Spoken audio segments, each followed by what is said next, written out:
Sahabat Suara Tapian, kami berbincang dengan Bang Asdon Hudajulu karena mengingat banyaknya diskusi yang marak di media sosial membicarakan Tarombo. Sepertinya banyak yang harus dikritisi karena begitu orang tidak bisa lagi mawas atau secara kata-kata tidak bisa terkontrol lagi, sudah membawa hal-hal yang tidak pantas di media sosial. Kami 2 tahun lalu sebenarnya sudah memperbincangkan ini, bahwa orang Batak cenderung sampai pada diskusi yang panas ketika bicara Tarombo, mencari anak sulung, hak kesulungan termasuk hak waris. Ini menjadi pembicaraan hangat. Kami bicara kembali soal Tarombo Batak. Asdon Hudajulu orang yang fokus dan konsen pada budaya Batak. Kita ingin mendengar dia menyampaikan pengalaman dan apa pendapatnya dia sebagai penulis dan jurnalis Batak. Horas Bang. Horas lewat man. Apa yang Abang dapatkan? Kita sama-sama tahu bahwa ada perbincangan yang hangat di media sosial soal Tarombo Batak. Iya, begini. Belakangan ini begitu gencarnya polemik di antara marga Batak yang nomor Dongan Tugu, kita nggak usah dulu sebutkan sekarang. Ya. Sampai soal Tarombo ini menjadi perbincangan hangat. Ya. Yang masing-masing bersikukuh Tarombo mereka lah yang paling benar. Ya. Ini menjadi pemicu perselisihan Namar Dongan Tugu ini di antara mereka karena masing-masing ngotot Tarombo mereka lah yang benar, Tarombo kami lah yang paling benar. Tapi yang saya amati selama beberapa bulan mengikuti mereka ini, saya sering ikut masuk, saya sangat prihatin. Prihatinnya di mana? Prihatin karena mereka, terutama yang ada dari daerah mana itu di media sosial itu, katakan lebih saya yang banyak tonton itu di TikTok, sampai mengeluarkan kata-kata yang tidak pantas untuk didengar orang. Kita keprihatinan kita ini sampai ini kan didengar etnis lain di luar suku Batak. Oh, orang Batak ternyata begini.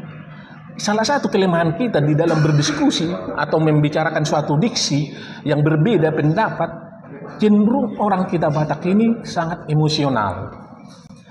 Terutama kalau sudah membahas Tarombo, kita sangat jarang menemukan pembicaraannya dalam kepala dingin, biarlah hati panas. Tapi cenderung kalau pendapatnya, kalau Tarombonya dibantah, mereka langsung mengeluarkan kata-kata yang tidak pantas. Ini yang kita sesalkan, ini yang kita prihatinkan.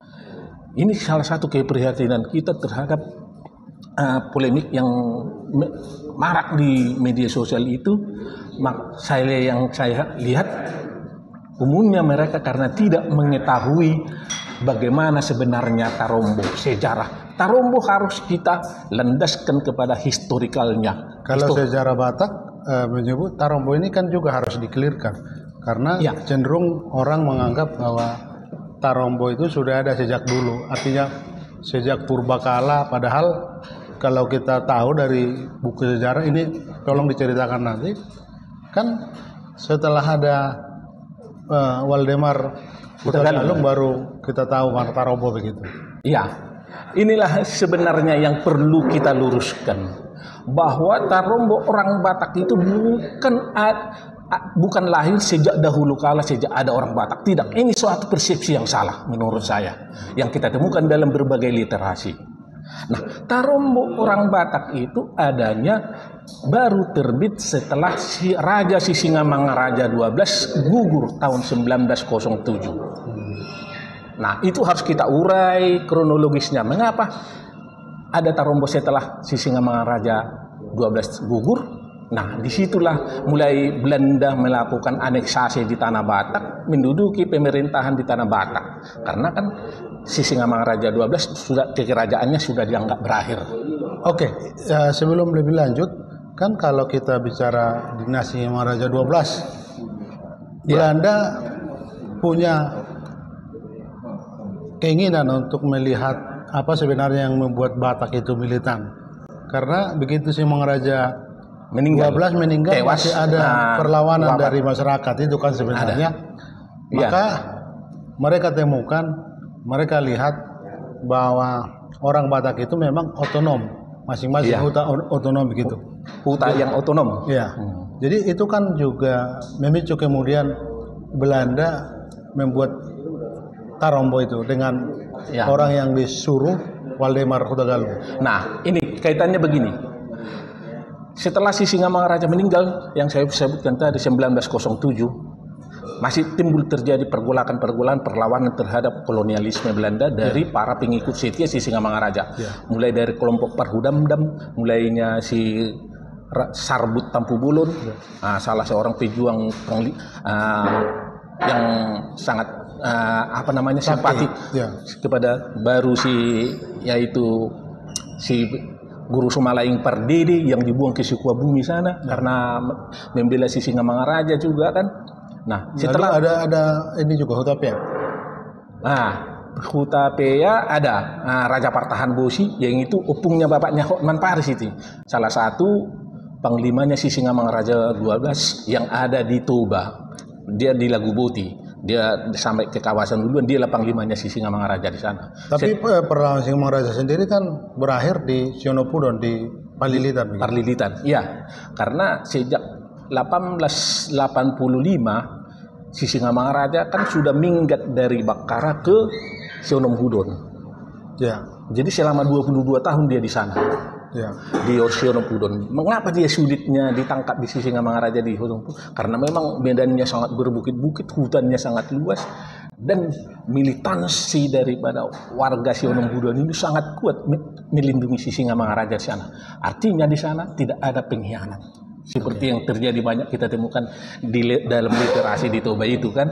Nah, itu mengapa sampai 22 tahun baru dia bisa ketangkap. Nah, itulah si Singamangaraja. Itu nanti mudah-mudahan bukunya selesai kita buat juga kan. Dan setelah dia meninggal baru Belanda berniat mencari rahasia apa sih militansi Batak itu. Berarti kemudian Tarombo itu menjadi jawaban mereka. Di masa si Singamangaraja itu kan adalah bius. Ya. Bius ini banyak orang nggak mengerti apa sebenarnya arti bius. Ya. Bius kan perkumpulan dari huta ke huta, beberapa huta.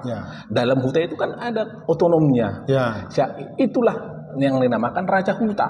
Nanti dari bius ini ada Horja kan? Ada. Nah, kumpulan dari bius inilah yang dikatakanlah Horja. Sekarang udah dihapus. Udah dihapus oleh Belanda dulu. Dihapus Belanda sama Nomensen yang menghapus itu dulu. Karena dianggap bertentangan dengan berhala lah, sifat nuansanya sangat berhala. Nah, kemudian setelah perlawanan si Singamangaraja meninggal, perlawanan daripada tahun-tahun kemudian para pejuangnya ini mulai reda, masuklah Belanda mulai menduduki wilayah tanah Batak. Nah, untuk menata wilayah ini yang disebut namanya Kampung Forming, penataan kampung huta-huta ini, penataan huta. Jadi kan Belanda di situ berkepentingan siapa yang akan ditempatkan menjadi pengganti bius ini, yang namanya diganti menjadi Nagari. Nagari inilah yang menjadi perwakilan daripada pemerintahan Belanda di sana. Tapi boleh disebut bahwa Nagari sebenarnya bentukan Belanda ya? Iya. Kaki tangan Belanda. Kaki tangan Belanda di setiap huta-huta ini. Jadi itu. Sebelum saya teruskan, jadi kalau ada nenek moyangnya kepala Nagari jangan terlalu bangga dulu ya? Iya, jangan terlalu bangga. Gak usah kita bangga karena itu kaki tangan Belanda. Karena setiap Nagari ini sebelum pembentukan Nagari, Belanda harus mencatat, mensensus siapa-siapa di kampung itu yang menjadi kepala kampungnya, turunan yang paling cakkangan. Cakkan, misalnya ditulislah kami Huta Julu, siapalah cakkangan, misalnya Raja Bonaniaek, Tinggiri Pasir misalnya gitu. Nah, itulah diangkat. Tapi inilah yang diangkat menjadi Nagari menurut versi Belanda. Nah, kalau udah diangkat, dibuatlah dia menjadi kepala pemerintahan di sana digaji oleh Belanda. Setor kepada Belanda balastingnya atau pajaknya, dibuat tekenlah itu apa namanya korte perklaring. Korte perklaring ini artinya perjanjian pendek. Dia tunduk kepada pemerintah Belanda, patuh kepada pemerintah Belanda, mengikuti aturan-aturan yang dimainkan oleh Belanda kepada kampung itu. Nah, termasuk biar ada belastingnya, ini yang paling utama kan. Nah, situ dia. Jadi begitu ini ditulislah WKHIP sini. Wah, hari itu tahun itu kemudian dia masih menjabat di Barus asisten residen. Nah, setelah dipindahkan dia ke Pangururan, pindah jadi residen, dia mulai mencatat ini semua. Nah, ditulislah lagi oleh asisten Demangnya ketika itu si Huta Galung, Waldemar Huta Galung, dicatatlah ini setiap kampung selama 4 tahun lebih dia mencatat seluruh desa-desa di itu, siapa yang paling tua, siapa, biar itu nanti ditentukan menjadi nagarinya. Tapi Bang, banyak juga mengkritik buku Waldemar Huta Galung ini sebagai dasar pertama jadi Tarombo karena tidak semua setuju. Iya. Kalau kritikan itu memang karena itu kita anggap memang suatu penemuan yang sangat spektakuler menurut saya, walaupun di sana sini terdapat kelemahan. Karena Tarombo itu kan berasal dari turi-turian ataupun hikayat.